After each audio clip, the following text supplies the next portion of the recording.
6 साल बीत गए, लद्दाख अब भी इंतजार में है। न जमीन की सुरक्षा है, न रोजगार की गारंटी।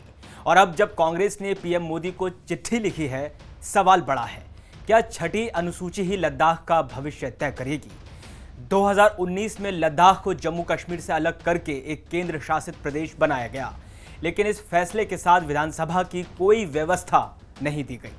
शुरू में इसे एक उपलब्धि माना गया, खासकर लेह के कुछ तबकों में, लेकिन समय के साथ नई चुनौतियां सामने आने लगीं।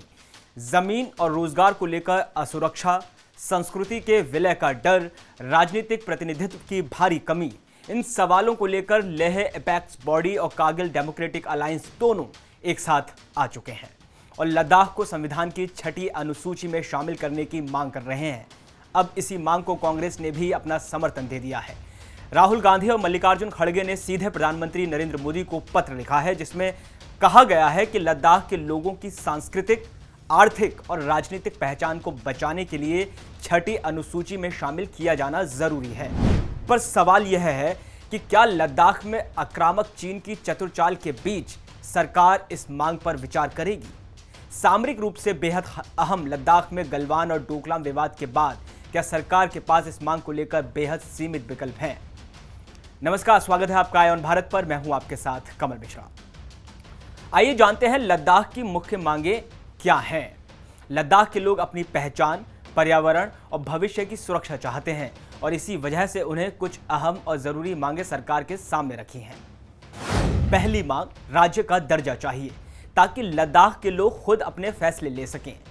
दूसरी मांग, विधायी विधानसभा बने, चुनी हुई सरकार स्थानीय मुद्दे समझे और उसे हल करे। तीसरी मांग, भूमि पर बाहरी कब्जा रोको, जमीन और पर्यावरण की सुरक्षा जरूरी है। चौथी मांग, नौकरी में आरक्षण, सरकारी नौकरियों में लद्दाख के युवाओं को पहला हक मिलना चाहिए। पांचवी मांग, भाषा और संस्कृति की रक्षा, लद्दाखी पहचान को बचाने के लिए परंपरा और भाषा को संरक्षण मिलना चाहिए। छठी मांग, लोकसभा में ज्यादा सीटें ताकि दिल्ली में लद्दाख की आवाज मजबूत हो सके। सातवीं और आखिरी मांग, लोक सेवा आयोग बने, युवाओं को पारदर्शी भर्ती और रोजगार का भरोसा मिले। एक सवाल वो ये कि केंद्र सरकार ने लद्दाख को अब तक दिया क्या है? अनुच्छेद 240 के तहत केंद्र ने लद्दाख के लोगों के लिए 85 सरकारी नौकरियां सुरक्षित की हैं, 85% माफ कीजिएगा, जिससे स्थानीयों को प्राथमिकता मिलती है। लद्दाख में भाषाओं को मान्यता दी गई है। अब अंग्रेजी, हिंदी, उर्दू, भोटी, पुर्गी लद्दाख की आधिकारिक भाषाएं हैं। महिलाओं को राजनीति में हिस्सा देने की बात करें तो लेह डीसीएस की 1/3 सीटें महिलाओं के लिए आरक्षित की गई हैं। स्थानीय नेतृत्व में महिला भागीदार बढ़ाने की कोशिश की गई है। लेकिन सवाल यह है कि क्या इतने कदम छठी अनुसूची और राज्य के दर्जे की मांग को पूरा कर पाते हैं? पाकिस्तान बॉर्डर के करीब और चीन सीमा से लगते लेह लद्दाख सामरिक लिहाज से बेहद अहम है। इसलिए लद्दाख में केंद्र सरकार ने कुछ खास नियम तो बनाए हैं, लेकिन स्थानीय लोग इससे संतुष्ट नहीं हैं। अनुच्छेद 240 के तहत बनाए गए ये नियम सामरिक जरूरत के मुताबिक कभी भी बदले या हटाए जा सकते हैं, जबकि यहाँ के लोग स्थायित्व की गारंटी चाहते हैं। इसके उलट छठी अनुसूची संविधान में दर्ज है, मजबूत, स्थायी और स्थानीय स्वायत्तता की गारंटी के साथ। केंद्र ने अनुच्छेद 371 जैसे विकल्प भी सुझाए, लेकिन लद्दाख की जनता ने साफ कह दिया, हमें आधे अधिकार नहीं, पूरा संवैधानिक संरक्षण चाहिए। तो आखिर केंद्र सरकार लद्दाख को छठी अनुसूची में शामिल क्यों नहीं करना चाहती? इसके पीछे सरकार के 4 बड़े तर्क हैं। आइए उन पर बात करते हैं। सबसे पहला तर्क, संवैधानिक मिसाल। सरकार मानती है कि छठी अनुसूची सिर्फ पूर्वोत्तर राज्यों के लिए बनी थी और इसे लद्दाख पर लागू करना संविधान की परंपरा से हटाना होगा। प्रशासनिक पेचीदगियां, नई व्यवस्था से अफसरशाही और स्थानीय प्रशासन के बीच टकराव की आशंका जताई जा रही है।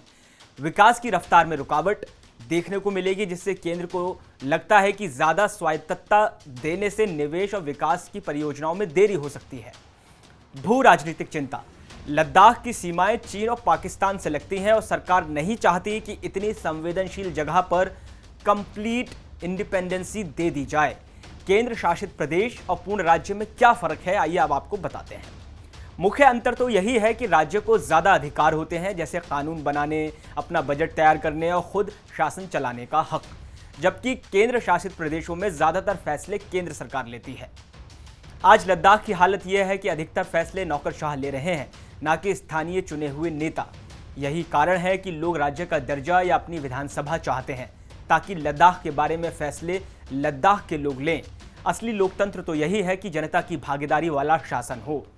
आइए देखते हैं मौजूदा राजनीतिक हालात और आगे की राह है क्या।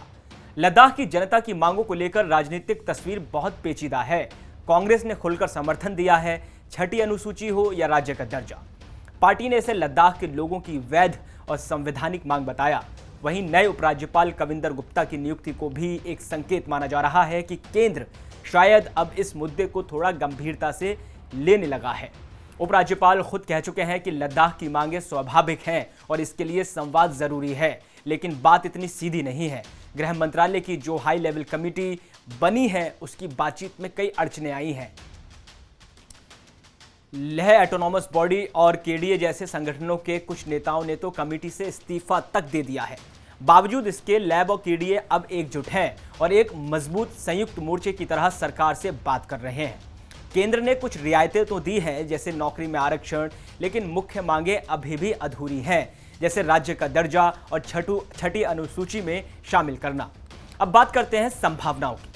कुछ लद्दाखी नेताओं ने संकेत दिया है कि अगर उन्हें विधानसभा दे दी जाए तो वे बाकी दो मांगों, छठी अनुसूची और राज्य के दर्जे पर कुछ हद तक समझौता करने को तैयार हो सकते हैं।